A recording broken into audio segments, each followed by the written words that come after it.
कुछ लोगों के आज होश उड़ गए होंगे। उन्हें समझ में नहीं आ रहा होगा कि आज लखनऊ से ये इतनी बड़ी संख्या में लोग जो आए हैं वो क्या संकल्प लेकर के जाएंगे।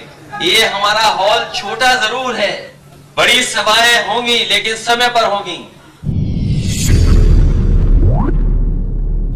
इसलिए आज जहां हमारा देश विकसित होना चाहिए,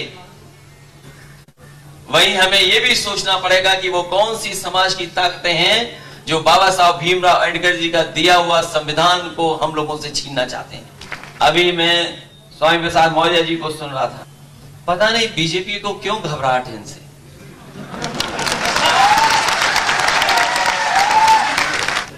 हम लोगों को बीजेपी की साजिश से सावधान रहना पड़ेगा, और इसलिए सावधान रहना पड़ेगा कि वो किसी सीमा तक जा सकते हैं।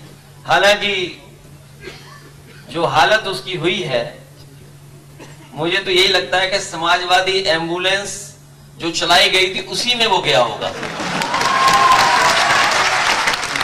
ये वो लोग हैं जो घबरा रहे हैं कि समाज धीरे धीरे जागरूक होता जा रहा है, समाज अपने अधिकारों को समझने लगा है।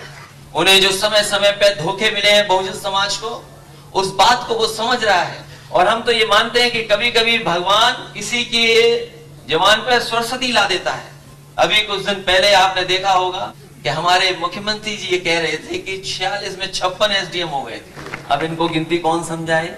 और मैंने पूछा उनसे कि वो 46 में जो 56 हुए थे उसकी सूची कम से कम विधानसभा में रख दो। वो सदन जिसमें बात रखी थी वो सदन का समय खत्म हो गया। अभी कुछ दिन पहले फिर सदन चल रहा था, उसमें भी वो भूल गए। मैं इस बात को इसलिए बोल रहा हूं, इसलिए हमें और आपको सावधान रहना पड़ेगा। ये घटना इसलिए कराई जा रही है क्योंकि वो जानते हैं कि देश की जनता और खासकर उत्तर प्रदेश की जनता जब से धोखा खाई है 22 के चुनाव में, वो इंतजार कर रही है कि कब वोट डालने का मौका मिलेगा।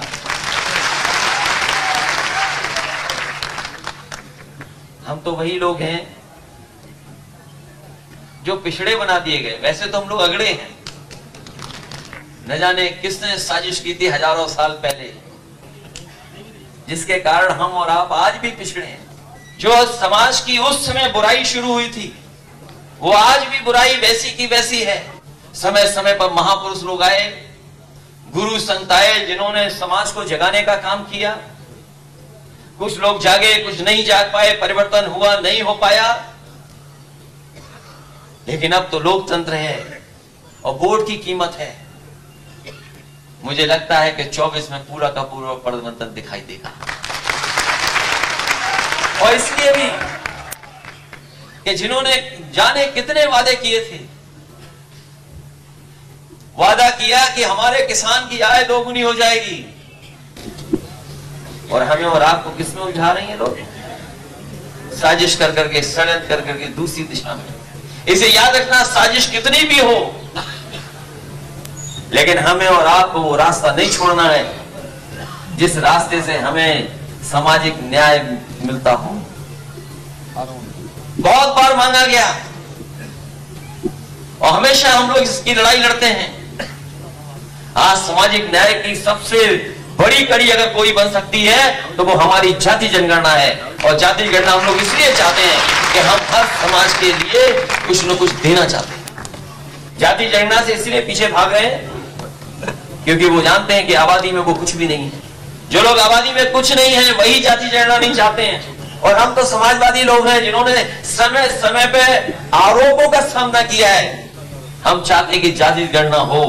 लोकसभा में भी हम लोग लड़ते रहे, जब नेताजी थे, शरद यादव जी थे, आदरणीय लालू प्रसाद यादव जी और दक्षिण भारत के बहुत सारे नेता इस बात की लड़ाई लड़ते रहे कि जाति जनगणना हो। उस समय सरकारों ने नहीं स्वीकार किया, ये सरकार भी नहीं स्वीकार कर रही है।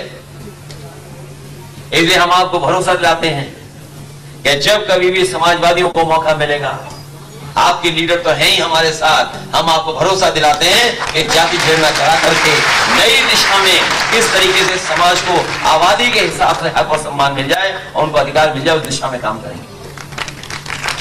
मुझे अच्छा लगा ये जानकारी है कि पूरी संपत्ति कुछ लोगों के पास चली जा रही है। देश की जो संपत्ति है कुछ लोगों के हाथों में जा रही है। अभी कुछ दिन पहले जब 2000 रुपए बंद हुए, लोगों को याद आया कि 2000 रुपए में चिप थी। अगर किसी ने निशानी के लिए वो रुपया रखा होगा तो हो सकता है दिल्ली से ड्रोन आए और वो 2000 रुपए ढूंढ लेगी कहां पर आपने छिपा के रखा है। बताओ, बीजेपी ने रुपया छापा और खुद ही ने चलाया और खुद ही ने बंद कर दिया। क्या ये भ्रष्टाचार की श्रेणी में नहीं खड़ा होता? जो नोटबंदी हुई थी, याद कीजिए, हमारे गरीब और गांव में रहने वाले लोगों को लगा कि न जाने कितना भ्रष्टाचार रुक जाएगा, न जाने कितने लोगों का भला हो जाएगा। बताइए, वो भ्रष्टाचार, वो बेईमानी क्या कम हो गई नोटबंदी से? जो रुपए थे वो सब जमा करा लिए। और जब कभी भी कोई आकलन करेगा, कोई रिपोर्ट तैयार करेगा,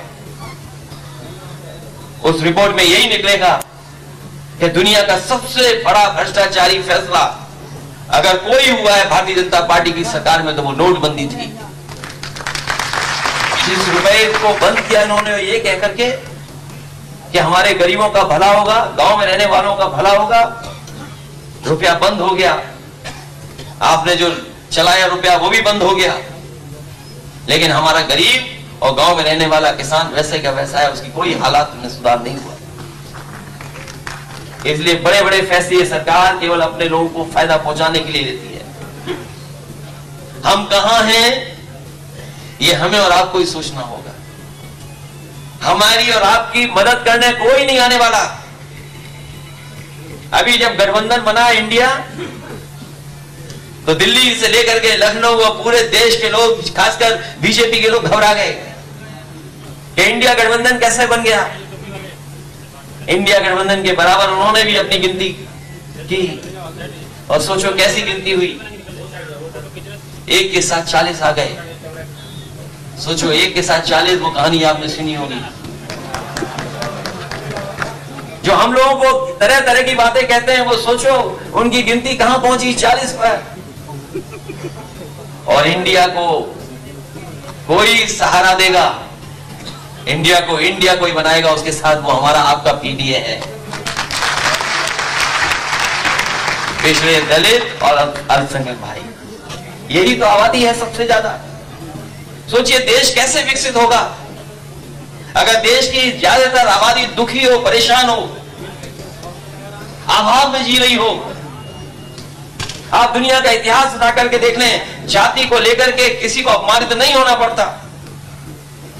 ये हमारा इकलौता देश है जो इतना जाति के हिसाब से भेदभाव होता है।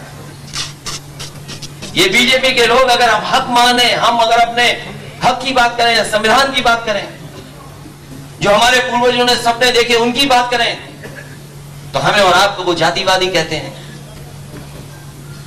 और अगर हमें हक और सम्मान दिलाने के लिए अगर कोई जातिवादी कहता है तो हम उसको स्वीकार करते हैं कि हाँ हम जातिवादी हैं, लेकिन हम जाति जनगणना करा करके सभी को हक और सम्मान दिलाने की बात करते हैं।